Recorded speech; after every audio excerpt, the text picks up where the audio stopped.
समय रे जदि आमने सठिक जगार अच्छु ताहले आमने समस्त ए समय रे आ प्रभु को उपस्थिति मध्य अच्छु आमने सेति आमने समस्त वीडियो ऑन करबा ए समय रे बसिबा जेहेतु आमने से जीवित परमेश्वरंकर उपासना आराधना करबा को जाऊ अछु तो आमने ए समय रे जदि सठिक जगार अच्छु आमने वीडियो ऑन करबा बसिबा पुनी समस्त मिलित भाव रे प्रभुंकर गौरव महिमा करबा आ एक वाक्य मु पठन करबा को चाहे आज आराधना करबा को जाउतबा प्रिय आज्ञा सदा प्रभुंकर धन्यवाद करिवार उत्तम हे सर्वपरिस्थ तुम्ह नाम प्रशंसा गान करिवार पुणी दशतार जंत्र नेवल रे बीणार गंभीर ध्वनि रे प्रात काल रे तुम्ह स्नेहपूर्ण करुणा और प्रति रात्रि तुम्ह विश्वसता प्रचार करिवार उत्तम ईश्वरंकर जीवंत वाक्य दे आज आमानंकर रियल मिनिस्ट्री ऑफ इंडिया रो ए प्रभात कालीन प्रार्थना रे ईश्वरंकर गौरव महिमा करबा निमंते आराधना करबा निमंते सुदूर तमिलनाडु रो उटी रे रही प्रभुंकर सेवा करुथिबा महान परमेश्वरंकर मनोनीत दास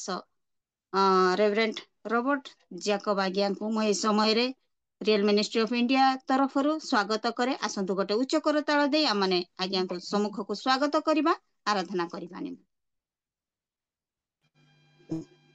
प्रेज द लॉर्ड आज्ञा praise the lord praise the lord ए समय आपणकर आपण आमान को आराधना रे कढे नियंतु जेहेतु 5टा 9 हेलानी तो आपण 20 मिनिट आराधना रे आग कढे प्रेज द लॉर्ड समस्त को प्रेज द लॉर्ड भलो अछंते आज्ञा समस्त भलो अछंती आ भलो थिबे बोली आशा करूची जदि पारुछंती आसंतु भलो अछंती ताहाले वीडियो ऑन करिबा बसिबा किछि समय प्रभुंकर आराधना करिबा आजिर मोर समस्ते वाक्य रे टॉपिक देई थांती राइट किंतु आज मोर गीतर टॉपिक होची संज सकाळे प्रभुंकर प्रशंसा करिबे जेते सब गीत गाइबी आज संज सकाळ प्रभुंकर प्रशंसा करिबी तेबे अनुरोध करिबी जो माने वीडियो रे ऑफ रे अछंती मु प्रथम गीत गाई सारिला परे केही जणे एही जो गीतटी मु गाइबी से गीतटा बाइबल रो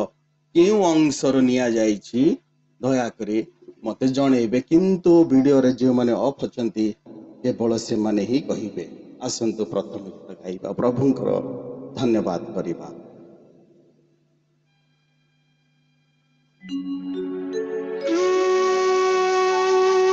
म्यूजिक आवाज क्लियर आसी आज्ञा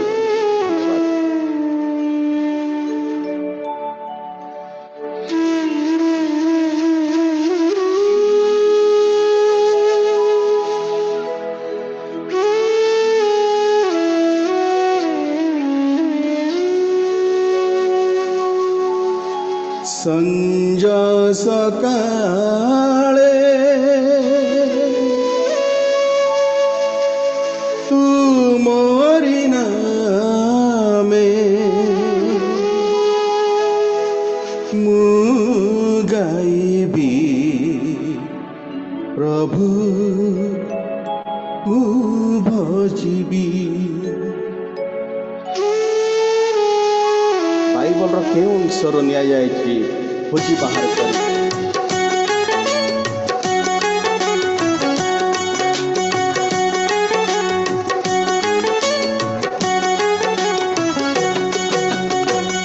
संज सकाळे तुमरी नामे मु गाइबी प्रभु मु भजिबी संज सकाळे तुमरी नामे मु गाइबी प्रभु मु भजिबी तुमरी पथरे मु चलिबी तुमरी सेवा करिबी तुमरी पथरे मु चलिबी तुमरी सेवा करिबी संज सकाळे तुमरी नामे मु गाइबी प्रभु मु भजिबी संज सकाळे तुमरी नामे मु गाइबी प्रभु मु भजिबी ସଞ୍ଜ ସକାଳେ ପ୍ରାତଃ କାଳରେ ମଧ୍ୟାହ୍ନ କାଳରେ ସଦା ପ୍ରଭୁଙ୍କର ପ୍ରଶଂସା କରିବା ହେମନ୍ତ ଉତ୍ତମ ମନୋହର। ହାଲେଲୁୟା।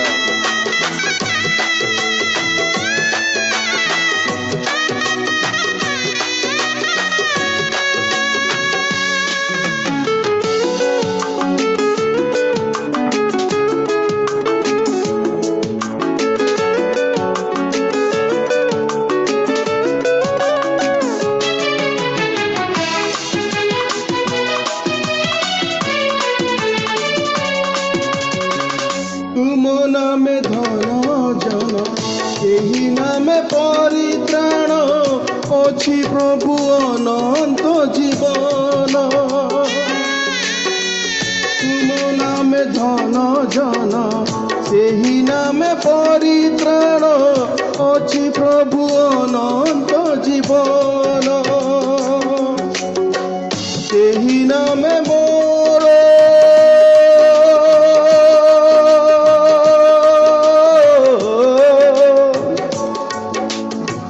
ସେହି ନାମେ ମୋର ଜ୍ଞାନ ସମ୍ମାନ ବଢ଼ାଏ ମୋ ନିତିଦିନ, ବଢ଼ାଏ ମୋ ନିତିଦିନ। ସଞ୍ଜ ସକାଳେ ତୁମରି ନାମେ ମୁଁ ଗାଇବି ପ୍ରଭୁ ମୁଁ ଭଜିବି। ସଞ୍ଜ ସକାଳେ ତୁମରି ନାମେ ମୁଁ ଭଜିବି ମୁଁ ଗାଇବି।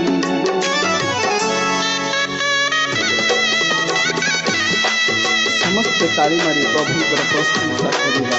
କେତେ ଭାଗ୍ୟବାନ ଆମେ ସକାଳେ ପ୍ରଭୁଙ୍କର ପ୍ରଶଂସା କରିବାର ସୁଯୋଗ ପାଇଅଛୁ। ହାଲେଲୁୟା।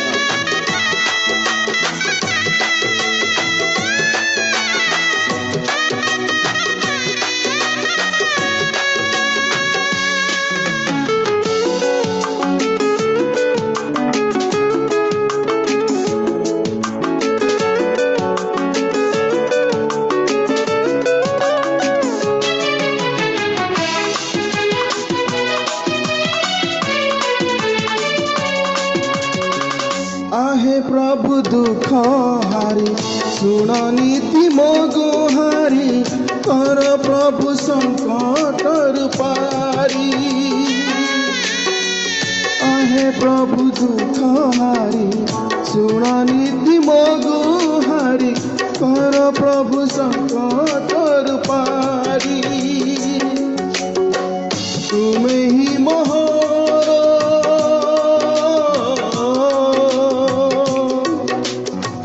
तुमे ही मोहर जीवन चालक रक्षा कर हे ईश्वर, रक्षा कर हे ईश्वर। समस्त गाइबा। सञ्ज सकाळे ମଧ୍ୟାହ୍ନ କାଳେ ମୁଁ ଗାଇବି ପ୍ରଭୁ ମୁଁ ଭଜିବି। ସଞ୍ଜ ସକାଳେ ତୁମରି ନାମେ ମୁଁ ଗାଇବି ପ୍ରଭୁ ମୁଁ ଭଜିବି। ମୁଁ ଗାଇବି ପ୍ରଭୁ ମୁଁ ଭଜିବି। ମୁଁ ଗାଇବି ପ୍ରଭୁ ମୁଁ ଭଜିବି।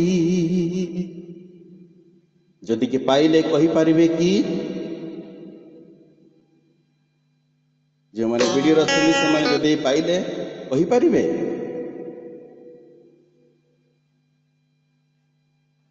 ଗୀତ ସଂହିତା 55 ତାର 17ରେ ଲେଖାଯାଇଛି। ଆପଣ ତ ଭିଡ଼ିଓରେ ଅଛନ୍ତି। ତେବେ ଆସନ୍ତୁ ଦ୍ୱିତୀୟ ଗୀତ ଗାଇବା। ସେହି ସଞ୍ଜ ସକାଳେ ସେଇ ପଦଟି ଆସନ୍ତୁ ଦ୍ୱିତୀୟ ଗୀତଟେ ଗାଇବା। ହାଲେଲୁୟା।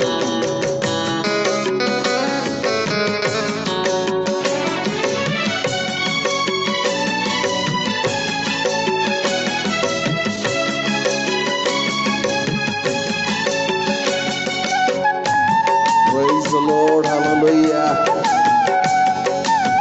Glory to God.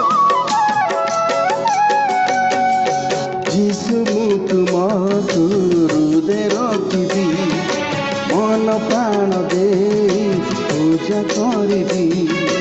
যিশু তোমাকে হৃদয়ে রাখিবি, মন প্রাণ দেই পূজা করিবি।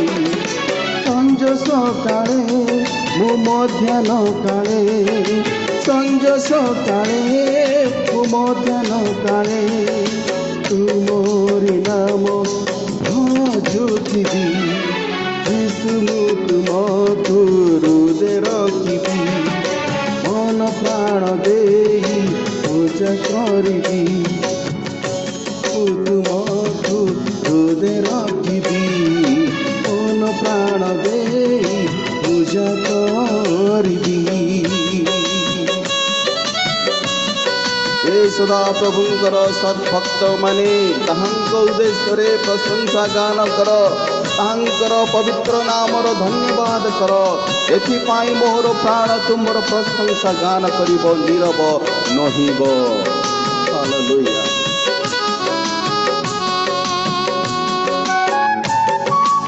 ଗୀତ ସଂଗୀତା 55 ପର୍ବର 16 ପଦ ଯାହା ସଂଯୁକ୍ତ ଭଉଣୀ କହିଲେ। ଧନ୍ୟବାଦ। ପ୍ରେଜ୍ ଦ ଲର୍ଡ।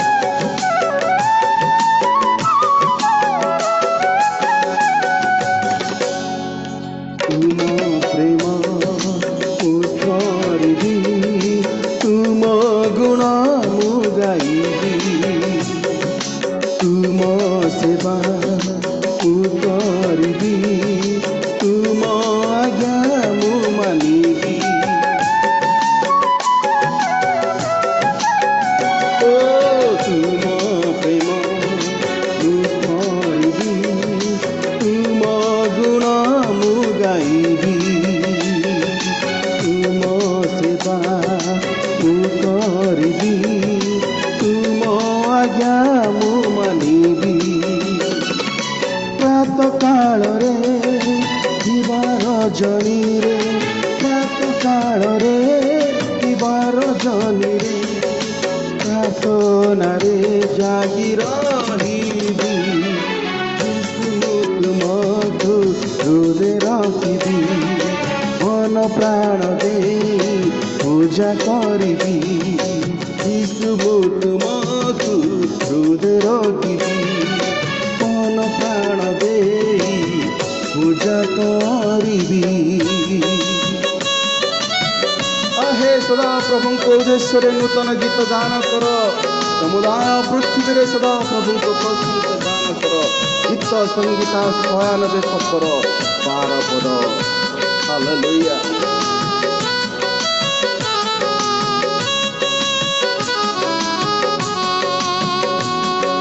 ଦ୍ୱିତୀୟ ପଦ ଅତି ସୁନ୍ଦର ପଦ, ତାହା ମାନଙ୍କର ଜୀବନ ପାଇଁ ଏକ ସବୁଦିନ ପାଳନ କରିବାର ପଦ।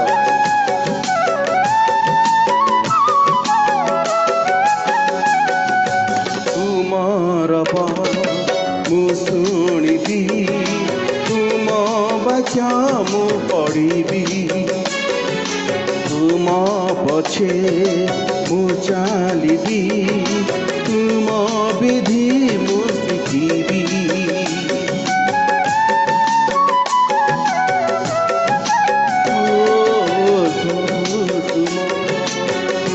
ଶୁଣିବି, ତୁମ ବାକ୍ୟ ମୁଁ ପଢ଼ିବି, ତୁମ ପଛେ ମୁଁ ଚାଲିବି, ତୁମ ବିଧି ମୁଁ ଶିଖିବି। ରେ ଭୟ ଭକତିରେ ତୀର ଚିତରେ, ଭୟ ଭକତିରେ ତୁମ ସାଥୀ ମୁଁ କରୁଥିବି। ସମସ୍ତେ ଗାଇବେ, ହୃଦୟରେ ରଖିବି, ମନ ପ୍ରାଣ ଦେଇ ପୂଜା କରିବି। ସମସ୍ତେ ଗାଆନ୍ତୁ। ଯୀଶୁ ମୁଁ ତୁମକୁ ହୃଦୟରେ ରଖିବି, ମନ ପ୍ରାଣ ଦେଇ ପୂଜା କରିବି। ସଞ୍ଜ ସକାଳେ ମୁଁ ମଧ୍ୟାହ୍ନ କାଳେ, ସଞ୍ଜ ସକାଳେ ମୁଁ ମଧ୍ୟାହ୍ନ କାଳେ ତୁମ ନାମ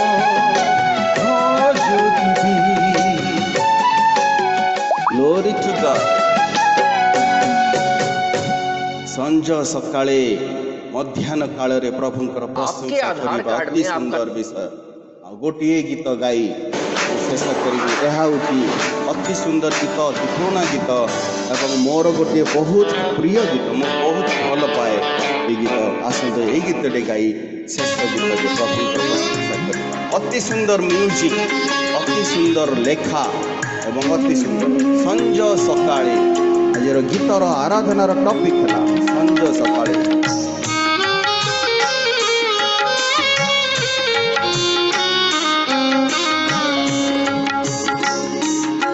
संज सकाळे मु प्रशंसा करुथिले भी करुथिले भी मन भांगेना मन भांगेना भांगेना मन मोर संज सकाळे मु प्रशंसा करुथिले भी करुथिले भी मन भांगेना मन भांगेना भांगेना मन मोर भांगेना Praise the Lord. Hallelujah. प्रभुଙ୍କର ପ୍ରଶଂସା ଯେତେ କରୁଥିଲେ କେବେ ବନ୍ଦ କରିବାକୁ ଇଚ୍ଛା ଲାଗେନି।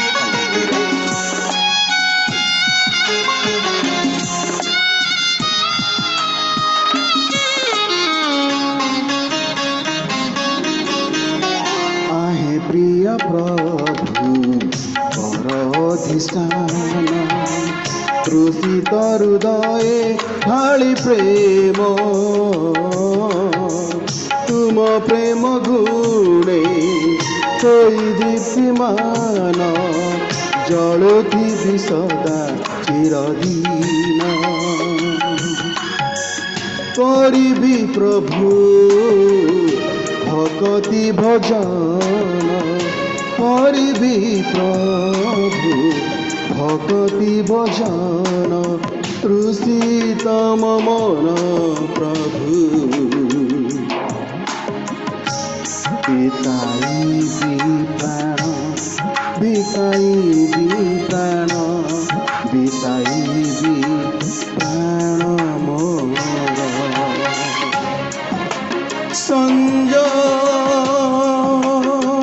सकाळे मु प्रशंसा करुथिले भी करुथिले भी मन भांगेना मन भांगेना भांगेना मन मोर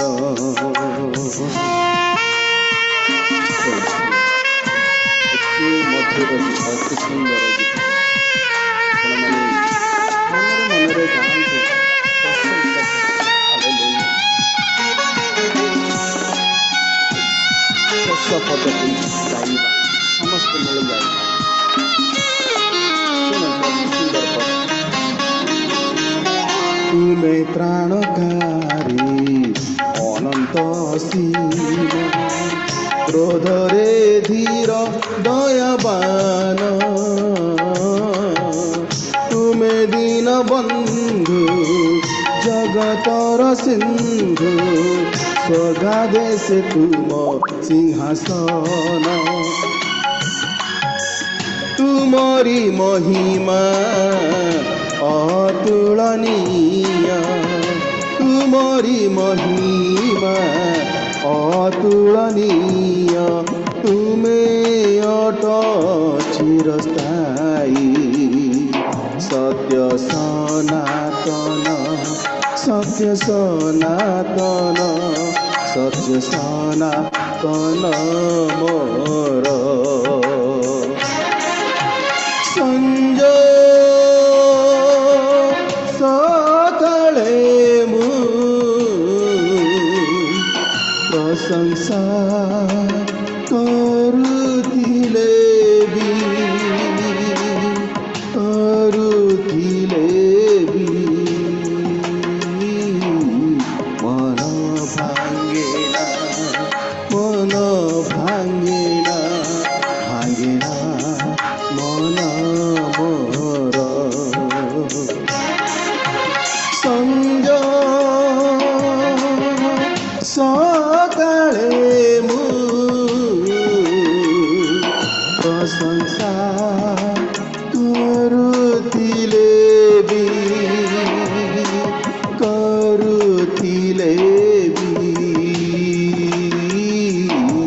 ମନ ଭାଙ୍ଗେନା ମନ ଭାଙ୍ଗେନା ଭାଙ୍ଗେନା ମନ ମୋର ମନ ଭାଙ୍ଗେନା ମନ ଭାଙ୍ଗେନା ଭାଙ୍ଗେନା ମନ ମୋର ଭାଙ୍ଗେନା ମନ ମୋର ଭାଙ୍ଗେନା ମନ ମୋର। ପ୍ରକୃତରେ ଆରାଧନା କରୁଥିଲେ ମନ ଭାଙ୍ଗେନା। 20 ମିନିଟ୍ କ'ଣ ଘଣ୍ଟା ଘଣ୍ଟା ପ୍ରାର୍ଥନା କଲେ ମଧ୍ୟ ମନ ଭାଙ୍ଗେନା। ଧନ୍ୟବାଦ। Praise the Lord।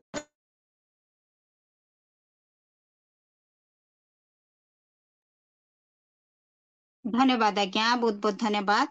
ଅତି ସୁନ୍ଦର ଆରାଧନା ଥିଲା, ଅତି ହୃଦୟସ୍ପର୍ଶୀ ଆରାଧନା ଥିଲା ପ୍ରକୃତରେ। ଆଉ ବହୁତ ମଧ୍ୟ ସମୟ କମ ଥିଲା। ଆପଣଙ୍କର ଆରାଧନା ଏ ପ୍ରକାର ଥିଲା ଯେ ମନ ବି ଭରୁ ନଥିଲା। ପ୍ରଭୁଙ୍କର ସେ ଗୌରବ ମହିମା କରିବା ନିମନ୍ତେ ଆହୁରି ଆଗକୁ ଆପଣ ଯାଆନ୍ତୁ ଏ ପ୍ରକାର ଲାଗୁଥିଲା। କିନ୍ତୁ ସମୟ ଆମମାନଙ୍କର ଅଧିକା ହେଇଯାଇଥିବା ହେତୁ କ୍ଷମା ଚାହୁଁ। ବହୁତ ବହୁତ ଧନ୍ୟବାଦ ଆଜ୍ଞା। ଅତି ସୁନ୍ଦର ଆରାଧନା ଥିଲା, ଅତି ହୃଦୟସ୍ପର୍ଶୀ ଆରାଧନା ଦ୍ୱାରା ପ୍ରଭୁଙ୍କର ନିକଟବର୍ତ୍ତୀ ଆମମାନଙ୍କୁ କରିଥିବାରୁ ରିଏଲ ମିନିଷ୍ଟ୍ରି ଅଫ ଇଣ୍ଡିଆ ତରଫରୁ ଆପଣଙ୍କୁ ବହୁତ ବହୁତ ଧନ୍ୟବାଦ ଅର୍ପଣ କରେ। ପ୍ରେଜ୍ ଦ ଲର୍ଡ ଆଜ୍ଞା। ଆସନ୍ତୁ ପ୍ରଭୁଙ୍କର ଗୌରବ ଉଦ୍ଦେଶ୍ୟରେ ଆଜ୍ଞାଙ୍କୁ ଏକ ଉଚ୍ଚ କରତାଳ ଦେଇ ଆମେ ଧନ୍ୟବାଦ ଅର୍ପଣ କରିବା। ପ୍ରେଜ୍ ଦ ଲର୍ଡ ଆଜ୍ଞା। ପ୍ରେଜ୍ ଦ ଲର୍ଡ। ଆସନ୍ତୁ ଆମେ ଏ ସମୟରେ ମାନେ ସମସ୍ତେ ଅତି ସୁନ୍ଦର ଆରାଧନା କରି ଯାଇଛୁ। ଅତି ହୃଦୟସ୍ପର୍ଶୀ ଆରାଧନା ଥିଲା। ପ୍ରଭୁଙ୍କର ସେ ନିକଟବର୍ତ୍ତୀ କରିଦେଇଥିଲା ଏଇ ଆରାଧନା। ଆଉ ପ୍ରଭୁଙ୍କର ସେ ଜୀବନ୍ତ ବାକ୍ୟକୁ ଶ୍ରବଣ କରିବା ନିମନ୍ତେ ମଧ୍ୟ ଆମମାନଙ୍କୁ ଏଇ ଆରାଧନା ଆମମାନଙ୍କୁ ପ୍ରସ୍ତୁତ ମଧ୍ୟ କରିସାରିଛି। ଆସନ୍ତୁ ଆମେ ଏଇ ସମୟରେ ଈଶ୍ୱରଙ୍କର ଜୀବନ୍ତ ବାକ୍ୟ ଆମେ ଶ୍ରବଣ କରିବାକୁ ଯିବା। ଆଉ ଏଇ ସମୟରେ ଆମେ ସଂକ୍ଷିପ୍ତ ଭାବରେ ପ୍ରାର୍ଥନା କରିବା। ବିଶେଷ କରି ଆରାଧନା କରି ଯାଇଥିବା ପ୍ରିୟ ଆଜ୍ଞାଙ୍କୁ ପ୍ରଭୁଙ୍କ ଚରଣ ତଳେ ସମର୍ପିତ କରି ପ୍ରାର୍ଥନା କରିବା। ତାଙ୍କର ସେବା କାର୍ଯ୍ୟ, ତାଙ୍କର ପରିବାରକୁ ପ୍ରଭୁଙ୍କ ଠାରେ ଦେବା। ପୁଣି ଜୀବନ୍ତ ବାକ୍ୟ ନେଇ ଆସୁଥିବା ବକ୍ତା ମହାଶୟଙ୍କୁ ବାକ୍ୟ ପୁଣି ପ୍ରତିଟି ଡିଭାଇସକୁ ପ୍ରଭୁଙ୍କ ଚରଣ ତଳେ ସମର୍ପିତ କରି ଆମେ ଏଇ ସମୟରେ ପ୍ରାର୍ଥନା କରିବା। ଏଇ ସମୟରେ ସଂକ୍ଷିପ୍ତ ଭାବରେ ପ୍ରାର୍ଥନା କରିବାକୁ ମୁଁ ଅନୁରୋଧ କରେ। ଆମମାନଙ୍କ ମଧ୍ୟରେ ବିନୋଦ ପାଲ ଆଜ୍ଞା ଅଛନ୍ତି। ପ୍ରେଜ୍ ଦ ଲର୍ଡ ଆଜ୍ଞା। ପ୍ରେଜ୍ ଦ ଲର୍ଡ, ପ୍ରେଜ୍ ଦ ଲର୍ଡ। ଏଇ ସମୟରେ ସଂକ୍ଷିପ୍ତ ଭାବରେ ପ୍ରାର୍ଥନା କରନ୍ତୁ। ବହୁତ ବହୁତ ଧନ୍ୟବାଦ ଦେବି। ଧନ୍ୟବାଦ ଦେବା ସଙ୍ଗେ ସଙ୍ଗେ ଉପସ୍ଥିତ ପ୍ରତ୍ୟେକଙ୍କୁ ମୁଁ ନମସ୍କାର ଜ୍ଞାପନ କରେ। ନମସ୍କାର, ସୁନ୍ଦର ସୁଯୋଗ ପାଇଁ ମଧ୍ୟ ଧନ୍ୟବାଦ ଦେବି। ଆସନ୍ତୁ ଆମେ ନତମସ୍ତକ ହେବା, ପ୍ରଭୁଙ୍କର ନିକଟବର୍ତ୍ତୀ ହେବା। ପ୍ରେମମୟ ଅତ୍ୟନ୍ତ ଦୟାଳୁ ସ୍ୱର୍ଗବାସୀ ପିତା, ତୁମର ସେ ମହତ୍ ମହତ୍ ଆଶ୍ଚର୍ଯ୍ୟ ନାମକୁ ଉଚ୍ଚରେ ସ୍ଥାପନ କରୁଅଛି। ପ୍ରଭୁ ତୁମରି ଦୟା ଅନୁଗ୍ରହ ହେତୁ ପ୍ରଭୁ ଆଜିର ଏକ ନୂତନ ପ୍ରଭାତ ଆମମାନଙ୍କୁ ଜୀବନରେ ଯୋଡ଼ିଦେଲ। ପୁଣି ନୂଆ ଦିନ ଆମମାନଙ୍କୁ ଜୀବନ ଯୋଡ଼ିଥିବା ହେତୁ ତୁମକୁ ଧନ୍ୟବାଦ ଦେଉଛୁ। ପ୍ରଭୁ ଏହି ସମୟରେ ତୁମରି ଲୋକମାନେ ତୁମରି ସନ୍ତାନ ପ୍ରଭୁ ତୁମ ଚରଣ ତଳେ ବସି ଆରାଧନା ଉପାସନା କରିବା ପାଇଁ ସୁନ୍ଦର ଅବକାଶ ଦେଇଛ। ତୁମରି ସେ ଜୀବନ୍ତ ବାକ୍ୟ ଶ୍ରବଣ କରିବା ପାଇଁ ମଧ୍ୟ ସମୟ ଦେଇଥିବା ତୁମକୁ ଧନ୍ୟବାଦ। ଏକ ପ୍ରଭୁ ତୁମରି ଦାସ ଦାସୀ ମାନେ ମଧ୍ୟସ୍ଥି ପ୍ରାର୍ଥନାରେ ତୁମ ନିକଟବର୍ତ୍ତୀ କରାଇଛନ୍ତି। ତୁମକୁ ଧନ୍ୟବାଦ ଦଉଛୁ। ସେମାନଙ୍କୁ ଆଶୀର୍ବାଦ ଏ ସମୟରେ ଅତି ସୁନ୍ଦର ଭାବେ ଅତି ହୃଦୟସ୍ପର୍ଶୀ କରି ପ୍ରଭୁ ଆରାଧନା କରି ତୁମ ନିକଟବର୍ତ୍ତୀ କରାଇଥିବା ତୁମରି ଦାସଙ୍କୁ ପ୍ରିୟ ଦାସଙ୍କୁ ତୁମେ ପ୍ରଭୁ ଆଶୀର୍ବାଦ କର, ଆଶୀର୍ବାଦ କରିଛ। ତାଙ୍କୁ ପ୍ରଭୁ ସୁନ୍ଦର କଣ୍ଠ, ସୁନ୍ଦର ମନ, ସୁନ୍ଦର ପ୍ରଭୁ ଏକ ବିଯୋଗ୍ୟ ଜ୍ଞାନ ଦେଇ ପ୍ରଭୁ ଏପର୍ଯ୍ୟନ୍ତ ବଢ଼େଇ ଆଣିଛ, ଏଥିପାଇଁ ତୁମକୁ ଧନ୍ୟବାଦ ଦଉଛୁ। ଆହୁରି ଆହୁରି ତୁମରି ଉହାଡ଼ ମଧ୍ୟରେ ରଖି, ତୁମରି ଆବରଣ ସ୍ଥାନରେ ରଖି ପ୍ରଭୁ ତୁମେ ସଦା ସର୍ବଦା ତାଙ୍କ ଜୀବନରେ ପ୍ରଭୁ ପ୍ରବାହିତ ହବ ବୋଲି ପ୍ରାର୍ଥନା କରୁଛୁ। ପ୍ରଭୁ ତୁମେ ଦୟାକର ଏହି ସମୟ ପ୍ରଭୁ ତୁମରି ସେଇ ପବିତ୍ର ଜୀବନ୍ତ ବାକ୍ୟ ଆମମାନଙ୍କ ଜୀବନରେ ଯୋଡ଼ିବା ପାଇଁ, ପ୍ରବେଶ କରିବା ପାଇଁ ପ୍ରଭୁ ସ୍ୱର୍ଗୀୟ ବାଣୀ ଆଣୁଥିବା ତୁମରି ଦାସଙ୍କୁ ତୁମରି ହସ୍ତରେ ଦଉଛୁ ପ୍ରଭୁ। ତୁମେ ତାଙ୍କୁ ବଜାଅ ଲୋଚାଅ, ମୋର ଆତ୍ମାଙ୍କ ଦ୍ୱାରା କଥା କହି ତୁମେ ମହିମାନ୍ୱିତ ଗୌରବ ପ୍ରତ୍ୟେକଙ୍କୁ ଉପସ୍ଥିତ ପ୍ରତ୍ୟେକଙ୍କୁ ପ୍ରଭୁ ସେଇ ବାକ୍ୟ ସ୍ପର୍ଶ କରୁ, ଆଉ ଜୀବନରେ ପ୍ରତିବାହିତ ହେବା ପାଇଁ ପ୍ରଭୁ ତୁମେ ମହିମାନ୍ୱିତ, ତୁମେ ଗୌରବ ପାଅ। ପରିଚାଳନା କରୁଥିବା ତୁମରି ଦାସଙ୍କୁ ମଧ୍ୟ ତୁମେ ହଜାଇ ପ୍ରଭୁ ଆତ୍ମାଙ୍କ ଦ୍ୱାରା ପରିଚାଳିତ ହେବା ପାଇଁ ସାହାଯ୍ୟ। ଗୌରବ ସମ୍ଭ୍ରମ ପୂଜା ପ୍ରଶଂସା ତୁମ ଯୀଶୁଙ୍କ ନାମରେ ଛୋଟ ନିବେଦନ କଲି ପିତା, ଆମେନ୍ ଆମେନ୍। ଧନ୍ୟବାଦ। ଆମେନ୍। ଧନ୍ୟବାଦ ଆଜ୍ଞା, ବହୁତ ବହୁତ ଧନ୍ୟବାଦ। ବୋଝର ସହିତ ପ୍ରାର୍ଥନା କରିଥିବାରୁ ଆପଣଙ୍କୁ ବହୁତ ବହୁତ ଧନ୍ୟବାଦ ଅର୍ପଣ କରେ। ଆସନ୍ତୁ ଏଇ ସମୟରେ ଆମେ ଯଦି ସଠିକ ଜାଗାରେ ଅଛୁ, ଆମେ ସମସ୍ତେ ଭିଡିଓ ଅନ୍ କରିବା। এই ସମୟରେ ଜାଗ୍ରତ ପ୍ରସ୍ତୁତର ସହିତ ବସିବା। ଆପଣ ଈଶ୍ୱରଙ୍କର ସେଇ ଜୀବନ୍ତ ମୁଖ ନିସୃତ ବାକ୍ୟକୁ ଆମେ ଧ୍ୟାନର ସହିତ এই ସମୟରେ ଶ୍ରବଣ କରିବାକୁ ଯିବା।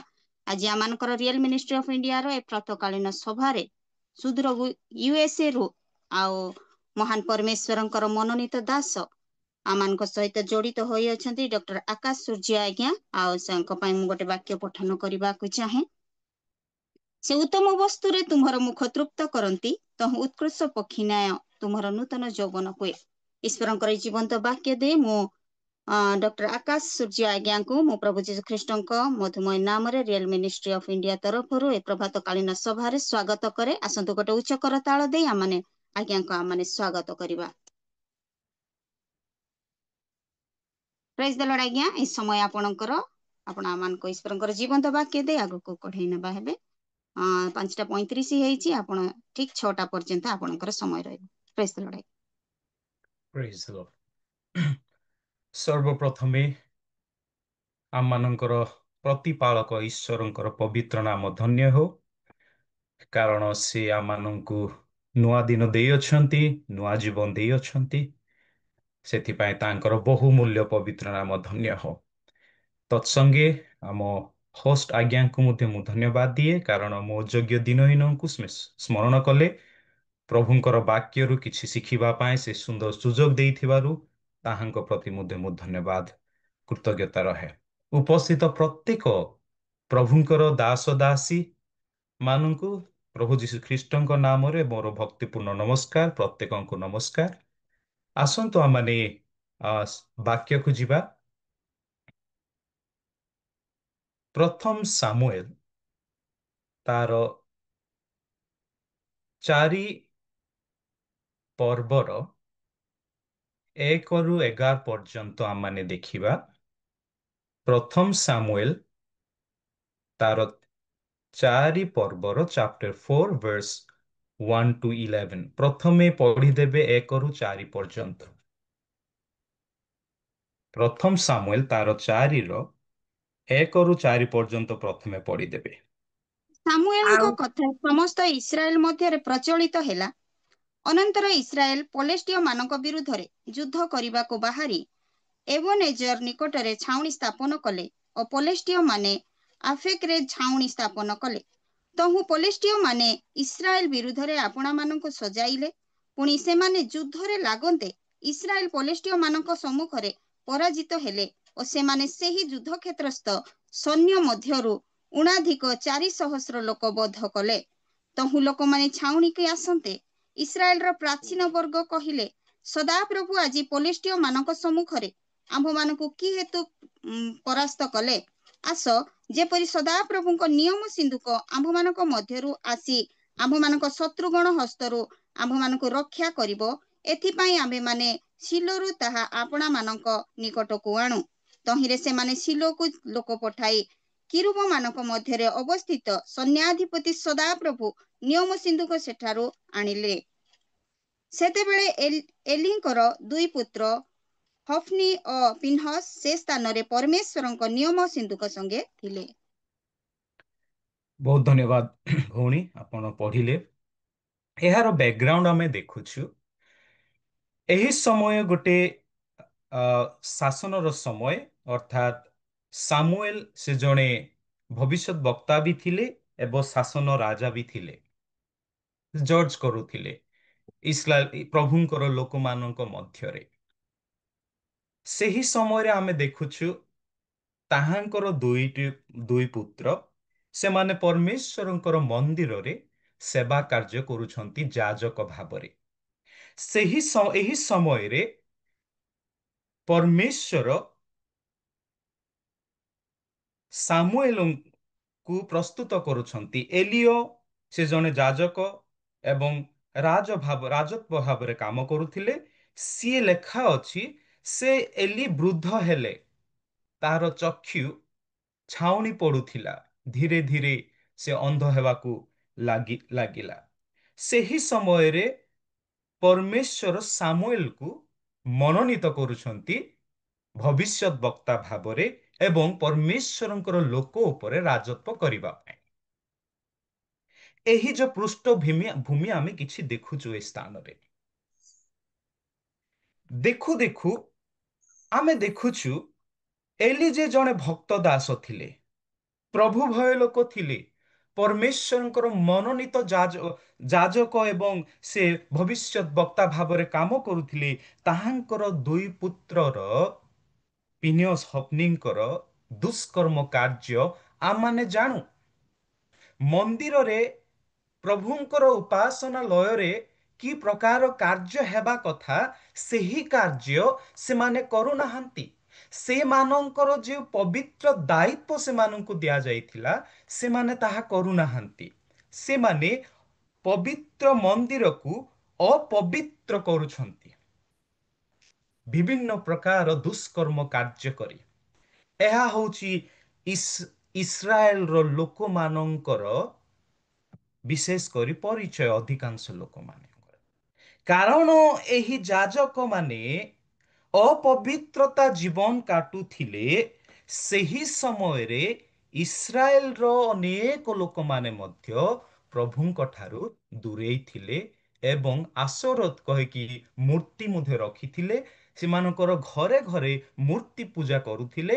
ଯେଉଁ ମହାନ ପରମେଶ୍ୱରଙ୍କର ଦ୍ୱାରା ସେମାନେ ମନୋନୀତ ହୋଇଥିଲେ, ଯେଉଁ ଈଶ୍ୱରଙ୍କର ଦ୍ୱାରା ସେମାନେ ଆଶୀର୍ବାଦ ପ୍ରାପ୍ତ ହୋଇ ଏକ ନୂତନ ଦେଶ ରୂପରେ ନିର୍ମିତ ହୋଇ ଆସୁଥିଲେ, ତାହାଙ୍କୁ ପାଶୋରି ଯାଇ ଆମମାନେ ଯଦି ପଢିବା, ଆମେ ପରେ ପଢିବା ତାର 7 ଅଧ୍ୟାୟରେ ଯଦି ଆମେ ପଢିବା, ଲେଖା ଅଛି ସାମୁଏଲ ଡାକୁଛନ୍ତି ସେ ସମୟରେ, ତୁମ୍ଭେ ଯଦି ପରମେଶ୍ୱରଙ୍କ ପ୍ରତି ଫେରିବ, ତୁମ ଯାହା ମୂର୍ତ୍ତି ସବୁ ତମେ ରଖିଅଛ ସେ ସବୁ ଛାଡିବ, ପରମେଶ୍ୱର ତୁମର କଥା, ତୁମରି ରବ, ତୁମରି ପ୍ରାର୍ଥନା ଶୁଣିବେ ବୋଲି ଲେଖା ଅଛି। ତ ଏହି ବିଷୟକୁ ଦେଖିଲେ ଆମେ ଜାଣୁଛୁ ଇସ୍ରାଏଲ ଲୋକମାନେ ପରମେଶ୍ୱରଙ୍କର ପଥରୁ ଦୂରେଇ ଥିଲେ। ତ ଆଜିର ଶୀର୍ଷକ ଆମମାନେ ଦେଖିବାକୁ ଯିବା, ଭ୍ରମିତ ଭରସା। ଭ୍ରମିତ ଭରସା, କାରଣ ଏବଂ ପ୍ରତିଫଳ। ପୁନର୍ବାର, ଭ୍ରମିତ ଭରସା, କାରଣ ଏବଂ ପ୍ରତିଫଳ। ଜୀବନ୍ତ ଈଶ୍ୱରଙ୍କର ଉପରେ ନୁହେଁ, କିନ୍ତୁ ଅଜୀବ ବସ୍ତୁ ଉପରେ ସେମାନେ କଣ କରୁଛନ୍ତି? ଭରସା କରୁଛନ୍ତି। ଆମମାନେ ଦେଖିବାକୁ ଯିବା। ସାଧାରଣ ଭାବରେ ଏହି ଯୋଉ ପ୍ୟାସେଜ, ଏହି ଯୋଉ ବାକ୍ୟ ଯୁଦ୍ଧ ବିଷୟରେ ବର୍ଣ୍ଣିତ କରେ। ଏହି ଯୁଦ୍ଧ ବିଷୟରେ ବର୍ଣ୍ଣିତ କରିବା ମଧ୍ୟରେ ଆମମାନେ ଭ୍ରମିତ ଭରସା ଦେଖିପାରୁଛୁ, କାରଣ ଏବଂ ପ୍ରତିଫଳ ଦେଖିପାରୁଛୁ। ଯେଉଁ ଈଶ୍ୱର ଜଗତର ସବୁ ବିଷୟକୁ ନିର୍ମାଣ କରିଛନ୍ତି, ତାହାଙ୍କ ଉପରେ ଭରସା ନ କରି ଏମାନେ କଣ କରୁଛନ୍ତି? ନିର୍ମିତ ବସ୍ତୁ ଗୁଡ଼ିକ ଉପରେ ଭରସା କରୁଛନ୍ତି ଇସ୍ରାଏଲ ଲୋକମାନେ। କାରଣ ତାଙ୍କେ କହିଲେ, ଆସ ଆମେ ଯିବା ଏବଂ ବା ପଠାଇବା ଏବଂ ସେଇ ଆର୍କ ଅଫ୍ କଭେନେଣ୍ଟ କୁ ଆମମାନେ କଣ କରିବା? ଆଣିବା ବୋଲିକି ସେମାନେ କଣ କରୁଛନ୍ତି? ନିୟମ ସିନ୍ଧୁକକୁ ଆଣିବା ଏବଂ ନିୟମ ସିନ୍ଧୁକ ଉପରେ ଭରସା କରୁଛନ୍ତି। ଏହା ଏକ ସମରି, ଏହି ଯୋଉ ବାକ୍ୟର ସମରି ଆମମାନେ ଧୀରେ ଦେଖିବାକୁ ପାରୁଛୁ। ବାକ୍ୟକୁ ଯିବା ପୂର୍ବରୁ ଅଳ୍ପ ମୁଁ ଗୋଟେ ବିଷୟ କହୁଛି ମୋ ବିଷୟରେ। ଯେତେବେଳେ ମୁଁ ଓଡ଼ିଶାରୁ ଚିକାଗୋ ଆସୁଥିଲି America last week before last week. ସେ ସମୟରେ ଆପଣମାନେ ଅଧିକାଂଶ ଲୋକ ଜାଣନ୍ତି କି ଆମେରିକା ଏବେ ବର୍ତ୍ତମାନ ଏହି ପ୍ରକାର ପରିସ୍ଥିତିରେ କି ସେମାନେ ରି ଏଣ୍ଟ୍ରି କରିବା ସମୟରେ ମଧ୍ୟ ସବୁ କିଛି ଯାଞ୍ଚ କରୁଛନ୍ତି। ମୋବାଇଲ, ଲ୍ୟାପଟପ୍, ପୁନର୍ବାର ସବୁ ଡକ୍ୟୁମେଣ୍ଟ ଯାଞ୍ଚ କରୁଛନ୍ତି। ଆଉ ବିଶେଷ କରି ଯେଉଁମାନେ କି ଅନ୍ୟ ଦେଶୀୟ ଲୋକମାନେ ସେମାନଙ୍କର ଗୁଡ଼ାଏ ଯାଞ୍ଚ ହଉଛି। ଇଭେନ୍ ଅନେକ ଲୋକ ଆମେ ନ୍ୟୁଜରେ ଦେଖୁଛୁ କି ସେମାନେ ରି ଏଣ୍ଟ୍ରି କରିପାରୁନାହାନ୍ତି, ପୁନର୍ବାର ସେମାନଙ୍କର ଦେଶକୁ ସେମାନେ କଣ କରୁଛନ୍ତି ପଠେଇ ଦେଉଛନ୍ତି। ଇଣ୍ଟରଭ୍ୟୁ କରିବେ, ମୋବାଇଲ ଦେଖିବେ, ଲ୍ୟାପଟପ୍ ଦେଖିବେ, ଫେସବୁକ୍ ଦେଖିବେ, ହ୍ୱାଟ୍ସଅପ୍ ଦେଖିବେ, ଟ୍ୱିଟର ଦେଖିବେ, ଇନଷ୍ଟାଗ୍ରାମ ଦେଖିବେ, ସବୁ ସେମାନେ କଣ କରୁଛନ୍ତି ବର୍ତ୍ତମାନ ସ୍କାନ କରୁଛନ୍ତି। ଆଉ ମୁଁ ଯେତେବେଳେ ଇଣ୍ଡିଆ ଆସୁଥିଲି ଏହି ପ୍ରକାର ସବୁ ପରିସ୍ଥିତିରେ କେତେକ ଆମ ମଣ୍ଡଳୀର ଭାବୁଥିଲେ ବୋଧେ ପାଳକ ଆକାଶ ଆଉ ବୋଧେ ଆଉ ଆମେରିକା ଆସିପାରିବେ ନାହିଁ ବୋଲିକି ଭାବୁଥିଲେ। ରିଏଣ୍ଟ୍ରି ବୋଧେ ମିଳିବ କି ନାହିଁ ବୋଲି ଭାବୁଥିଲେ। ଆମର କଲେଜ ମଧ୍ୟ ବା ୟୁନିଭର୍ସିଟି କହିଲେ କି ବହୁତ ରିସ୍କି ଅଛି, ଆପଣ କାହିଁକି ଯିବା ପାଇଁ ଚାହୁଁଛନ୍ତି? ଆଉ ରିଏଣ୍ଟ୍ରି ହେବାର ସମ୍ଭାବନା ନାହିଁ। କୌଣସି ବିଷୟରେ ଟିକେ ଉଣା ପଡ଼ିଲେ ଆପଣଙ୍କୁ ପୁନର୍ବାର ସେମାନେ ଡିପୋର୍ଟେସନ କରିଦେବେ, ପଳେଇ ଯିବା ପାଇଁ କହିଦେବେ। କିନ୍ତୁ ମୁଁ ଜାଣେ କି ମୋର ମୋର ସ୍ତ୍ରୀ ଆଉ ମୋର ଛୋଟ ଝିଅକୁ ମୁଁ ଛାଡ଼ି ଆସିଥିଲି, 3 ବର୍ଷ ବି ହେଇନଥିଲେ। ତ ଆଉ ମୁଁ ବର୍ଷ ପରେ ମୁଁ ନିଶ୍ଚୟ ଯିବି ବୋଲିକି ପୁରା ଷ୍ଟ୍ରଙ୍ଗ ନିର୍ଣ୍ଣୟ ନେଲି। ମୁଁ ଯାହା ମଧ୍ୟ ହଉନା କାହିଁକି ମୁଁ ଫେସ୍ କରିବି, ବଟ୍ ମୁଁ ଯିବି ବୋଲିକି ଆସିଥିଲି ଇଣ୍ଡିଆ। ଆସିବା ସମୟରେ ମଧ୍ୟ ଅନେକ ଲୋକ ମୋ ପାଇଁ ପ୍ରେୟର କରୁଛନ୍ତି। ଆମେରିକା ମଣ୍ଡଳୀ ପ୍ରାର୍ଥନା କରୁଥିଲେ, ଆମ ଓଡ଼ିଶାର ମଣ୍ଡଳୀ ପ୍ରାର୍ଥନା କରୁଥିଲେ, ପରିବାର ଏବଂ ସମ୍ପର୍କୀୟ ଲୋକମାନେ ମଧ୍ୟ ପ୍ରାର୍ଥନା କରୁଥିଲେ। ଆଉ ମୁଁ ଆସୁ ଆସୁ ଆଉ ମୋର ପୋଲାଣ୍ଡ ଗଲି, ପୋଲାଣ୍ଡରେ ମଧ୍ୟ ଇଣ୍ଟରଭ୍ୟୁ ହେଲା। ପୋଲାଣ୍ଡରେ ଇଣ୍ଟରଭ୍ୟୁ ହେଲା ପରେ ପୋଲାଣ୍ଡରୁ ଚିକାଗୋ ଆସିଲି। ଯେତେବେଳେ ଫ୍ଲାଇଟ୍ ଲ୍ୟାଣ୍ଡିଂ ହଉଛି, ପ୍ରାର୍ଥନା କରୁଛି ମନେ ମନେ କି ପ୍ରଭୁ ମୋତେ ଦୟା କରନ୍ତୁ, ସାହାଯ୍ୟ କରନ୍ତୁ, ଇମିଗ୍ରେସନ ଇଣ୍ଟରଭ୍ୟୁ ଯେପରି ମୁଁ ପାସ୍ ହେଇଯିବି। ଚାଲୁ ଚାଲୁ ପ୍ରାର୍ଥନା କରୁଛୁ, ଆସିବା ସମୟରେ ମୁଁ ଦେଖିଲି ମୋ ଲାଇନ୍ 4 ନମ୍ବର ଆସିଲା। 4 ନମ୍ବର କାଉଣ୍ଟରକୁ ଗଲି, ଆମେରିକାନ ଇଣ୍ଡିଆନ ବସିଛନ୍ତି ଇଣ୍ଟରଭ୍ୟୁ। ଭାବିଲି ପ୍ରଭୁ ଆପଣଙ୍କର ଯୋଜନା ବୋଧେ ଆମେରିକାନ ଇଣ୍ଡିଆନ ଅଛନ୍ତି। ତ ଗଲା ପରେ ଗୁଡ୍ ମର୍ଣ୍ଣିଂ ସାର୍ କହିଲି, ଗୁଡ୍ ମର୍ଣ୍ଣିଂ କହିଲେ। ତାପରେ ମୋର ପାସପୋର୍ଟ ଆଉ I-20 ମାଗିଲେ, ଦେଲି। ଦେଲା ପରେ what course you are doing, ମୁଁ କହିଲି PhD ଇନ୍ ମିସିଓଲୋଜି। ମୁଁ କହିଲି, କହିଲା ପରେ ହ୍ୱାଟ ଇଜ ଦ୍ୟାଟ୍ କହିବାରୁ ମୁଁ କହିଲି ଗସ୍ପେଲ ରିଲେଟିଂ ଟୁ କାଲଚର। ମୁଁ ତାକୁ ସୁସମାଚାର ପରି କହୁଛି, ଗସ୍ପେଲ ରିଲେଟିଂ ଟୁ କାଲଚର। ତାହା ମଧ୍ୟ ସେ ଟିକେ ଏଟା ହେବାରୁ ମୁଁ କହିଲି this is branch of theology ବୋଲିକି ମୁଁ ତାକୁ କହିଲି। Okay okay, are you from South India ବୋଲି ମୋତେ ପଚାରିଲେ। ପଚାରିଲେ ନାଇଁ, ମୁଁ ସାଉଥ ଇଣ୍ଡିଆର ନାହିଁ, କାରଣ ମୋର ଷ୍ଟ୍ରକ୍ଚର ଆଉ ରୂପ ପ୍ରାୟତଃ ଅଧିକାଂଶ ସମୟରେ ସାଉଥ ଇଣ୍ଡିଆନ ପରି ଦେଖାଯାଏ। ତେଣୁକରି ସେ ପଚାରିଲେ, ତ ମୁଁ କହିଲି ସାଉଥ ଇଣ୍ଡିଆନ ନାହିଁ। Then from which part of India are you ପଚାରିବାରୁ ମୁଁ କହିଲି ଆଇ ଏମ୍ ଫ୍ରମ୍ ଓଡ଼ିଶା କହିଲି।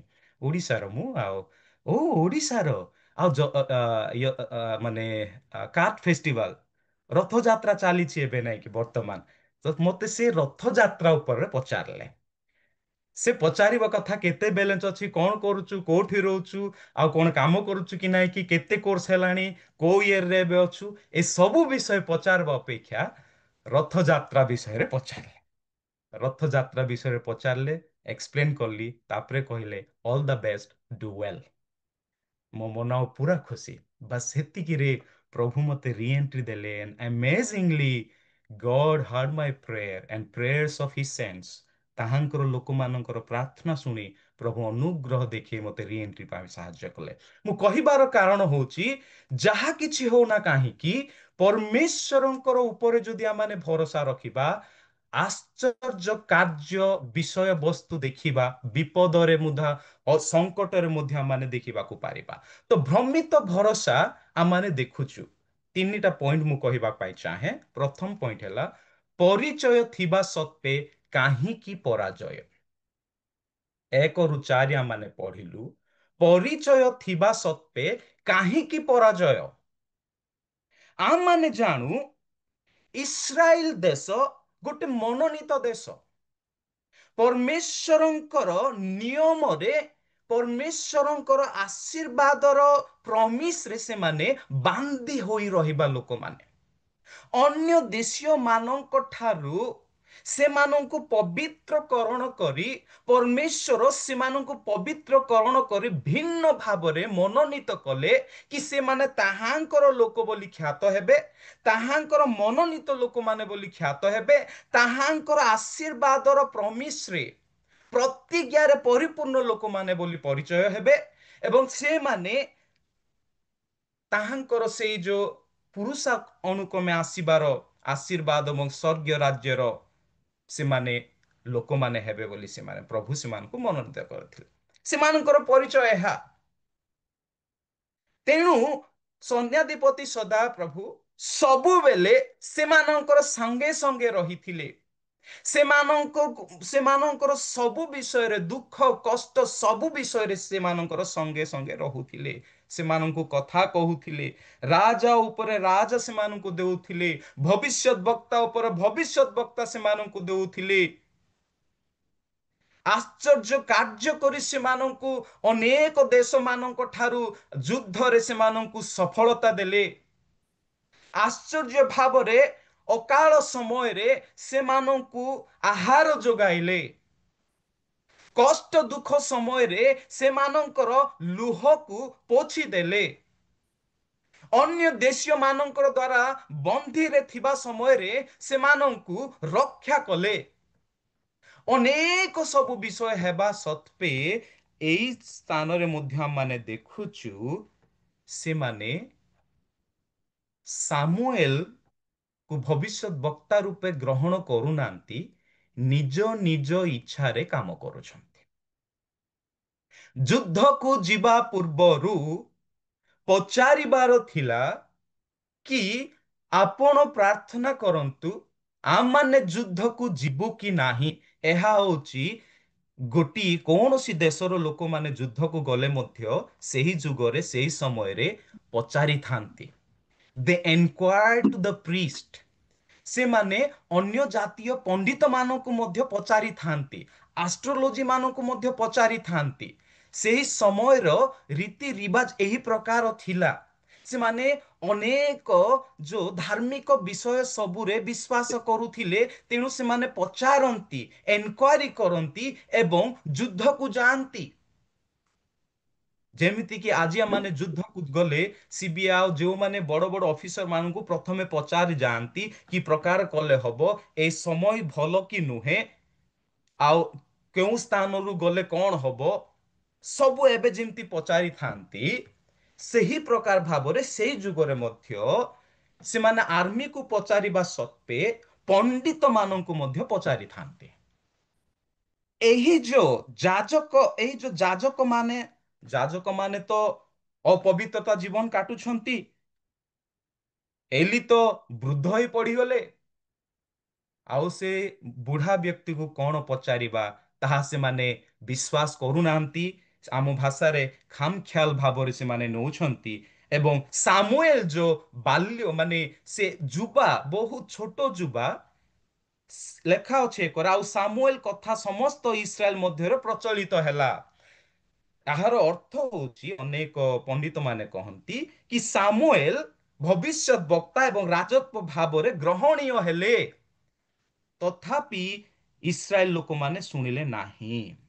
ଏହି ବୃଦ୍ଧ ହେଲେ ତାହା ପୁତ୍ର ମାନେ ପରମେଶ୍ୱରଙ୍କର ବିରୁଦ୍ଧରେ କୁକାର୍ଯ୍ୟ କରିଲେ। ଏହାପରେ ଇସ୍ରାଏଲ ମାନେ ପଲିଷ୍ଟିୟ ମାନଙ୍କର ବିରୁଦ୍ଧରେ ଯୁଦ୍ଧ କରିବାକୁ ଗଲେ, ବିନା ପଚାରି, without the enquiry of the Lord, without God's will, ବିନା ପରମେଶ୍ୱରଙ୍କର ଇଚ୍ଛାରେ ସେମାନେ ଯୁଦ୍ଧକୁ ଗଲେ, ସେମାନେ ପରାଜିତ ହେଲେ, ବହୁତ ପରାଜିତ ହେଲେ।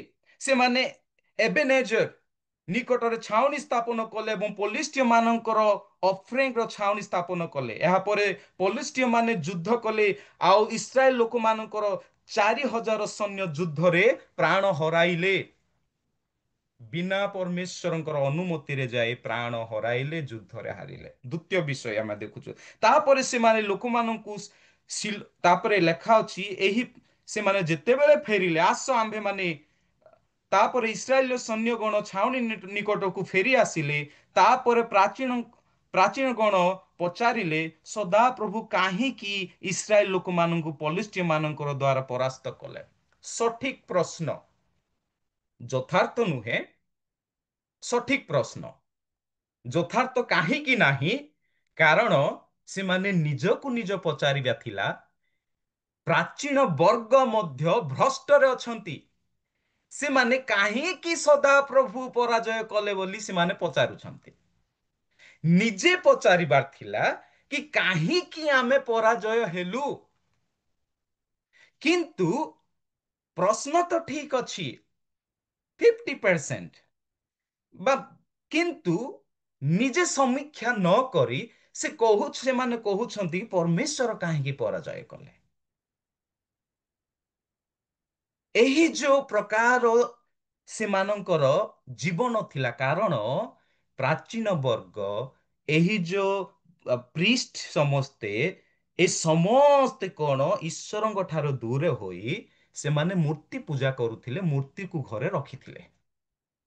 ତେଣୁକରି ସେମାନଙ୍କର ପରିସ୍ଥିତି, ପରାଜୟର କାରଣ ସେମାନେ ନିଜେ ସେମାନେ ଯେଉଁ ପରମେଶ୍ୱର ସେମାନଙ୍କର ସଙ୍ଗେ ରହି ସବୁ ସମୟରେ ସାଥି ଦେଇ ଯୁଦ୍ଧରେ ଆଗକୁ ଯାଇ ସେମାନଙ୍କୁ ବିପଦରୁ ରକ୍ଷା କରି ସେମାନଙ୍କର ଜେହୋବା ଜିରି, ଜେହୋବା ରାଫା, ଜେହୋବା ଶାଲୋମ, ଜେହୋବା ସିତ୍କିନି ସବୁ ବିଷୟ ହୋଇ ଆଣିଥିଲେ, ସେମାନଙ୍କୁ ଛାଡ଼ିଲେ। ତାହାଙ୍କୁ ଛାଡ଼ି ସେମାନେ ନିଜ ନିଜ ଇଚ୍ଛାରେ ନିର୍ଣ୍ଣୟ ନେଉଛନ୍ତି। ତାହା ତ ହେଲା ଦ୍ୱିତୀୟ ବିଷୟ ମାନେ ଦେଖିବା। ଦ୍ୱିତୀୟ ବିଷୟ ହେଉଛି ପରାଜୟ ସତ୍ତ୍ୱେ କାହିଁକି ଅପରିବର୍ତ୍ତନ? ପରାଜୟ ସତ୍ତ୍ୱେ କାହିଁକି ଅପରିବର୍ତ୍ତନ? ପୁନର୍ବାର ଆମେ ଦେଖୁଛେ, ତାପରେ ସେମାନେ ଲୋକମାନଙ୍କୁ ଶିଲୋଙ୍କୁ ପଠାଇଲେ। ସେମାନେ କଣ କରୁଛନ୍ତି? ଯୁବକ ମାନଙ୍କୁ ଡାକୁଛନ୍ତି। ପ୍ରାଚୀନ ମାନେ କହୁଛନ୍ତି, ଆସ ଆମ୍ଭେମାନେ ଶିଲୋ ଠାରୁ ସଦାପ୍ରଭୁଙ୍କ ନିୟମ ସିନ୍ଦୁକକୁ ଆଣିବା। ଓନ୍ ଡିସିସନ, ନିଜେ ନିର୍ଣ୍ଣୟ ନେଉଛନ୍ତି।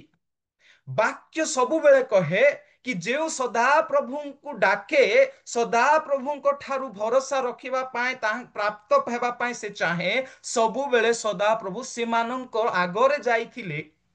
ଯୁଦ୍ଧ ସମୟରେ ମଧ୍ୟ ଡାକିଥିବାରୁ ପରମେଶ୍ୱର ସେମାନଙ୍କର ଆଗରେ ଗଲେ ଏବଂ ଯୁଦ୍ଧରେ ଲଢିଲେ ଏବଂ ସେମାନଙ୍କୁ ସୁରକ୍ଷା ଦେଲେ। ଏ ସବୁ କିଛି ଜାଣିବା ସତ୍ତ୍ୱେ ସେମାନଙ୍କର ମନ ପ୍ରାଣ ଭ୍ରମିତ ହୋଇଯାଇଅଛି। କାରଣ ଦୁଷ୍ଟ ପଥରେ, ମୂର୍ତ୍ତି ପୂଜାରେ, ସାଂସାରିକ ବିଷୟ ବସ୍ତୁରେ ସେମାନଙ୍କର ଲାଲସା ଅଛି।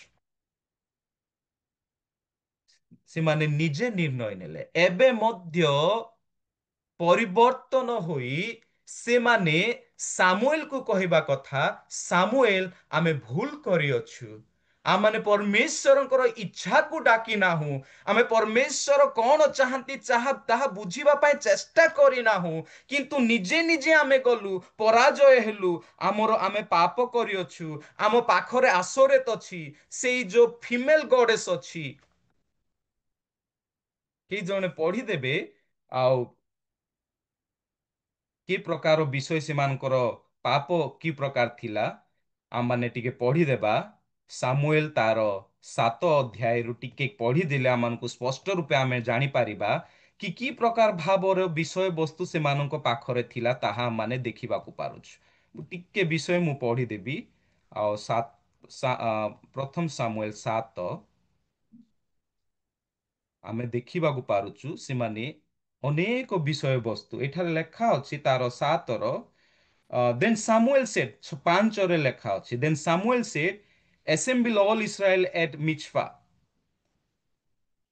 3ରେ ଲେଖା ଅଛି, so Samuel said to all the Israelites, if you are returning to the Lord with all your hearts, then rid yourself of the foreign gods and the Assoreth and commit yourself to the Lord. ମାନେ ଅନ୍ୟ ଜାତିର ସବୁ ଦେବୀ ଦେବତା ମାନଙ୍କ ଠାରୁ ଦୂରେଇ ରୁହ।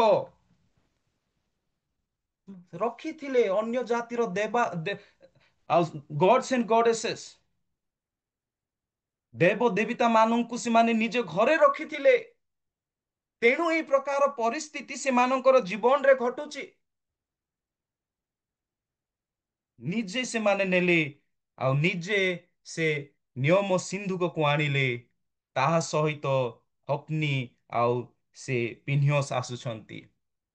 ଦୁଷ୍ଟ ସେବା କାର୍ଯ୍ୟ କରୁଥିବା ବ୍ୟକ୍ତିମାନେ କେବେ ମଧ୍ୟ ଆମ୍ଭମାନଙ୍କୁ ପରମେଶ୍ୱରଙ୍କ ଠାରୁ ଆଶୀର୍ବାଦର ପ୍ରତିଫଳ ଆଣିପାରିବେ ନାହିଁ। କେବେ ବି ସେମାନେ ଆମ୍ଭମାନଙ୍କୁ କୌଣସି ଯୁଦ୍ଧରେ ସକ୍ସେସ୍ ହେବା ପାଇଁ, ଭିକ୍ଟ୍ରି ହେବା ପାଇଁ, ବିଜୟ ହେବା ପାଇଁ ସାହାଯ୍ୟ କରିପାରିବେ ନାହିଁ।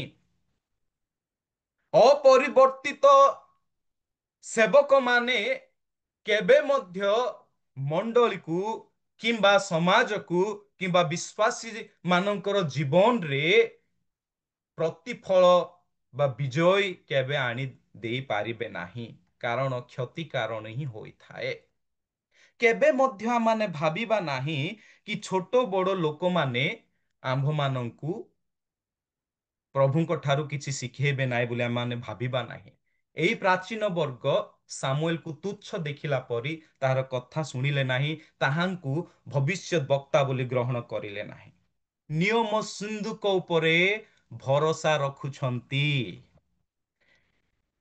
Things of God, not God of all things. ନିୟମ ସିନ୍ଧୁକ ବସ୍ତୁ ପରମେଶ୍ୱରଙ୍କର ଉପସ୍ଥିତି ରହିଥାଏ, କିନ୍ତୁ ଏମାନେ ମନ ପରିବର୍ତ୍ତନ କରିବା ଅପେକ୍ଷା, ପ୍ରଭୁଙ୍କୁ ଡାକିବା ଅପେକ୍ଷା, ପ୍ରଭୁଙ୍କ ଠାରେ ଭରସା ରଖିବା ଅପେକ୍ଷା ଏମାନେ କଣ କରୁଛନ୍ତି? ନିୟମ ସିନ୍ଧୁକ ଉପରେ ଭରସା କରୁଛନ୍ତି। ଦୁନିଆର ବସ୍ତୁ ଉପରେ ଭରସା କରୁଛନ୍ତି। ଯେମିତି ଆମେ ମଧ୍ୟ ଭରସା କରୁ ବେଳେ ବେଳେ କ୍ରସ୍ ପିନ୍ଧିଲେ ଶୈତାନ ଟଚ୍ କରବ ନାହିଁ, ଭୂତ ମତେ ଧରବ ନାହିଁ ବୋଲି ଆମେ ଭାବିଥାଉଛୁ। ବେଳେ ବେଳେ ଆମମାନେ ଯୀଶୁଙ୍କର ଖାଲି ଯୋଉ ଇମେଜ, ପ୍ରକୃତରେ ତାହା ଯୀଶୁଙ୍କର ଫଟୋ ନୁହେଁ, ଆମେ ଘରେ ରଖିଥାଉ, ଆମେ ଏମିତି କରିଥାଉ। ବେଳେ ବେଳେ ଆମେ ଫଟୋକୁ ଦେଖିକି ପ୍ରାର୍ଥନା ବି କରିଥାଉ। ଅନେକ ପ୍ରକାର ମାନେ ଯୋଉ ପ୍ରକାର ସୁପରଷ୍ଟିସିୟସ୍ ବିଲିଫ। ଆଜିକାଲି ଦୁଃଖ ଲାଗେ ମତେ, ୟୁଟ୍ୟୁବ ଦେଖୁଛି ମୁଁ, ଅନେକ ପ୍ରଭୁଙ୍କର ଦାସ ମାନେ ପରସ୍ପର ମାନେ କାମୁଡୁଛନ୍ତି, ମାନେ ପରସ୍ପର ବାଇଟିଂ ଇଚ୍ ଅଦର।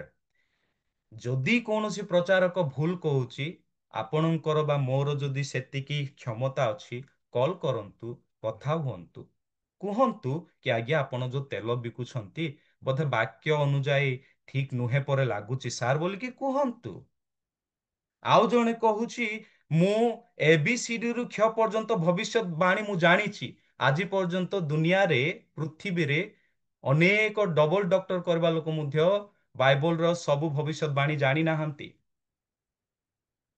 ତ ମୁଁ କଣ କହିବା ବିଷୟ, ପରସ୍ପର এই ପ୍ରକାର ବିଷୟ ବାଧା ପ୍ରାପ୍ତ ଦେଲା ପରି କଥା କହିବା ଅପେକ୍ଷା ଡାଇରେକ୍ଟ କଲ୍ କରନ୍ତୁ, ଡାକନ୍ତୁ ଘରକୁ, ଜଳଖିଆ ପତ୍ର କରନ୍ତୁ, ଚିକେନ ବିରିୟାନୀ ମଧ୍ୟ ଖରାନ୍ତୁ, ତାହାର ପସନ୍ଦ ବିଷୟ କରନ୍ତୁ, କଥାବାର୍ତ୍ତା ହୁଅନ୍ତୁ। ଆଜ୍ଞା ଏମିତି ଏମିତି ମୁଁ ଶୁଣିଥିଲି ଯେ ମତେ ଟିକେ ଏଟା ଲାଗୁଛି ସାର୍, ଆପଣ କଣ କହୁଛନ୍ତି ବୋଲିକି। But biting on the YouTube ହଜାର ହଜାର ଲୋକ ଦେଖୁଛନ୍ତି, ଅପମାନଜନକ। No need to bite, teach କରନ୍ତୁ। ତ এই ପ୍ରକାର ପରିସ୍ଥିତି ବିଷୟ ଚାଲିଛି। ତେଲ କିଣୁଛୁ, ବେଳେ ବେଳେ ତେଲ ଉପରେ ଭରସା କରୁଛୁ। We cannot trust oil for our healing. ଆମମାନଙ୍କର ସୁସ୍ଥତା ପାଇଁ ତେଲ ଉପରେ ଭରସା କରିପାରିବା ନାହିଁ। That is a religious idol. ଯେଉଁ ପ୍ରକାର ଏମାନେ ଧାର୍ମିକ ମୂର୍ତ୍ତି ଭାବରେ ଆର୍କ ଅଫ କଭେନେଣ୍ଟ ଉପରେ ଭରସା କଲେ, ନିୟମ ସିନ୍ଧୁକ ଉପରେ ଭରସା କଲେ, it is like a religious idol chanting something religiously. Religiousness without righteousness will always bring defeat. ମନେ ରଖନ୍ତୁ, ଧାର୍ମିକ ଜୀବନ ବିନା କୌଣସି ପ୍ରଥା ବା ରିଲିଜିୟସ୍ ପ୍ରଥା କରିବା ସବୁ ବୃଥା। ତେଣୁ ମୋର ପ୍ରିୟ ପ୍ରଭୁଙ୍କର ଦାସ ଦାସୀ ମାନେ, we cannot trust any things of the world as a substitute for our victory or success or for our blessings or for healings. କୌଣସି ବିଷୟ ବସ୍ତୁ ଉପରେ ଆମେ ଭରସା କରିପାରିବା ନାହିଁ ସଫଳତା ପାଇଁ ହଉ ସୁସ୍ଥତା ପାଇଁ ହଉ କୌଣସି ଆଶୀର୍ବାଦ ପ୍ରାପ୍ତ ହେବା ପାଇଁ ମଧ୍ୟ କୌଣସି ବିଷୟ ଉପରେ ଆମେ ଭରସା କରିପାରିବା ନାହିଁ। ଇଭେନ୍ ଆମେ ବେଳେ ବେଳେ ବାଇବଲ ରଖିଲେ ଆଉ ଭୂତ ଡରିକି ଯିବ ଅନେକ ପ୍ରକାର ଭାବନା। Only God's presence can give you and me real victory and real healing and real blessing in our life. କେବଳ ପରମେଶ୍ୱରଙ୍କର ଉପସ୍ଥିତି ହିଁ ଆମ୍ଭମାନଙ୍କର ଜୀବନରେ ସୁସ୍ଥତା ଆନନ୍ଦ ଶାନ୍ତି ସ୍ୱାନ୍ତନା ଆଶୀର୍ବାଦ ଆଣିଦିଏ। କେବଳ ସବୁ ସମୟରେ ସବୁ ବିଷୟରେ ସବୁ ଜାଗାରେ ଯଦି ପରମେଶ୍ୱରଙ୍କର ଉପରେ ଭରସା ରଖିବା ତେବେ ପରମେଶ୍ୱର ଆମମାନଙ୍କୁ ବିଜୟ ଦେବେ। ମୁଁ ଏହା ପ୍ରାର୍ଥନା କରିଥାଏ। ଦୁଇଟି ମୁଁ ପ୍ରାୟତଃ ପ୍ରାର୍ଥନା କରୁଥାଏ। ପ୍ରଥମ ହେଲା Lord help me to love you more than anything of this world. Second ମୁଁ ପ୍ରେୟର କରେ Lord help me to trust you alone for everything at any time at any place. ତ ମୋର ପ୍ରିୟ ପ୍ରଭୁଙ୍କର ଦାସ ଦାସୀ ମାନେ ଆମମାନେ ପ୍ରଭୁଙ୍କର ଲୋକମାନେ ପ୍ରଭୁ ଆମମାନଙ୍କୁ ତାହାଙ୍କର ରକ୍ତରେ କିଣି ଅଛନ୍ତି। ସେ ଆମମାନଙ୍କର ନାମ ସବୁ ଜାଣନ୍ତି ଗଠନ ଜାଣନ୍ତି ପଦ ଚିହ୍ନ ଜାଣନ୍ତି ଆମମାନଙ୍କର କେଶକୁ ଗଣି ଅଛନ୍ତି। ମହାନ ପବିତ୍ର ଈଶ୍ୱର ପରମେଶ୍ୱରଙ୍କର ପୁତ୍ରର ରକ୍ତ ଦ୍ୱାରା ଆମେ ଧୌତ ହୋଇଅଛୁ। ଆମମାନେ ତାହାଙ୍କର ପିଲା ଆଉ ତାହାଙ୍କର ଆମମାନେ ସନ୍ତାନ ସନ୍ତତି ହେଇଅଛୁ। ସେ ସଦା ସର୍ବଦା ଚାହିଁଥାନ୍ତି କି ମୋର ପିଲାମାନେ ମୋର ଲୋକମାନେ ମୋ ଉପରେ ଭରସା କରନ୍ତୁ ଏବଂ ମୋର ଆଶ୍ଚର୍ଯ୍ୟ କାର୍ଯ୍ୟ ଦେଖନ୍ତୁ ବୋଲି ସେ ଚାହିଁଥାନ୍ତି। ଆଜି ଯଦି ଆମେ ଇସ୍ରାଏଲ ଲୋକମାନଙ୍କ ପରି ନିୟମ ସିନ୍ଧୁକ ଉପରେ ଭରସା କରିବା ଯାଦୁ ଟଣା ପରି ଆମେ ଭରସା କରିବା କୌଣସି କାର୍ଯ୍ୟ ହେବ ନାହିଁ। ଯେଉଁମାନେ ପରମେଶ୍ୱରଙ୍କ ଉପରେ ଭରସା କରନ୍ତି ଯୁବା ସିଂହ ଭୋକରେ ରହିବ ବିଭିନ୍ନ ପ୍ରକାର ଜନ୍ତୁକୁ ସେ ମାରିବ। ସେ ଠେକୁଆ ହେଉ ବିଲେଇ ହେଉ କୁକୁର ହେଉ ଯାହାକୁ ମଧ୍ୟ ସେ ମାରି ମାଂସ ଖାଇବ। ସେଇ ପ୍ରକାର ଜନ୍ତୁ ଭୋକରେ ରହିଯିବ। କିନ୍ତୁ ଯେଉଁମାନେ ସୈନ୍ୟାଧିପତି ସଦା ପ୍ରଭୁଙ୍କ ଉପରେ ଭରସା ରଖନ୍ତି କେବେ ମଧ୍ୟ ସେମାନଙ୍କୁ ସେ ଛାଡ଼ିବେ ନାହିଁ କିମ୍ବା ପରିତ୍ୟାଗ କରିବେ ନାହିଁ ଅଭାବଗ୍ରସ୍ତ ହେବାକୁ ଦେବେ ନାହିଁ। ହୋଇପାରେ ଆପଣ ସତ୍ୟତାରେ ତାହାଙ୍କର ଉପାସନା କରିକି ଚାଲିଯିବେ କିନ୍ତୁ ଯେଉଁମାନେ ଭରସା ରଖି ତାହାଙ୍କର ଉପାସନା କରିଥାନ୍ତି ପିଢ଼ି ଉପରେ ପିଢ଼ି ତାହାଙ୍କର ଅନୁଗ୍ରହ ଲାଗି ରହିଥାଏ। ଆମମାନେ ଦେଖୁଛୁ ଟାଇମ ହେଇଗଲା ସେମାନେ ପୁନର୍ବାର ସେହି ନିୟମ ସିନ୍ଧୁକ ନେଇ ସେମାନେ ପରାଜୟ ହେଲେ। ତୃତୀୟ ବିଷୟ ଅପରିବର୍ତ୍ତନର ପ୍ରତିଫଳ। ପରାଜୟ ହେଲେ ନିୟମ ସିନ୍ଧୁକ ମଧ୍ୟ ଫିଲିସ୍ତୀୟକୁ ଚାଲିଗଲା। ସେମାନେ ଆଶ୍ରାହୀନ ହେଲେ ନା ଆରାଧନା କରିପାରୁଛନ୍ତି ନା ପରମେଶ୍ୱର ଯେ ସମ୍ପର୍କୀୟ ରଖିବା ପରମେଶ୍ୱର ତାହାଙ୍କ ଠାରେ ସମ୍ପର୍କ ସ୍ଥାପନ କରିପାରୁଛନ୍ତି ନା ସାମୁଏଲଙ୍କର ସମ୍ମୁଖକୁ ଯାଇ ପାରୁଛନ୍ତି। କିଛି ନାହିଁ ଦୁଃଖ କଷ୍ଟରେ ସେମାନେ ଜୀବନ କାଟୁଛନ୍ତି। ପ୍ରଭୁ ଏହି ଛୋଟ ବାକ୍ୟରେ ପ୍ରତ୍ୟେକଙ୍କୁ ଆଶୀର୍ବାଦ କରନ୍ତୁ। ନମସ୍କାର। ଆମେନ୍। ଧନ୍ୟବାଦ ଆଜ୍ଞା, ବହୁତ ବହୁତ ଧନ୍ୟବାଦ। ଅତି ଗୁରୁତ୍ୱପୂର୍ଣ୍ଣ ଶିକ୍ଷା ଥିଲା ଆଜି। ଅତି ସୁନ୍ଦର ଶିକ୍ଷା ଆଜି ଆମମାନଙ୍କ ଗହଣରେ ପ୍ରଭାତ ସମୟରେ ପ୍ରଦାନ କରିଥିବାରୁ ଆପଣଙ୍କୁ ବହୁତ ବହୁତ ଧନ୍ୟବାଦ ଦିଏ। ପ୍ରେଜ୍ ଦ ଲର୍ଡ ଆଜ୍ଞା। କାହିଁକି ନା ଦୁଇଟି ପଏଣ୍ଟ କହୁଥିଲେ ପରିଚୟ ଥିବା ସତ୍ତ୍ୱେ କାହିଁକି ଆମେ ପରାଜୟ ପୁଣି ପରାଜୟ ସତ୍ତ୍ୱେ ମଧ୍ୟ ଆମେ କାହିଁକି ଅପରିବର୍ତ୍ତନ।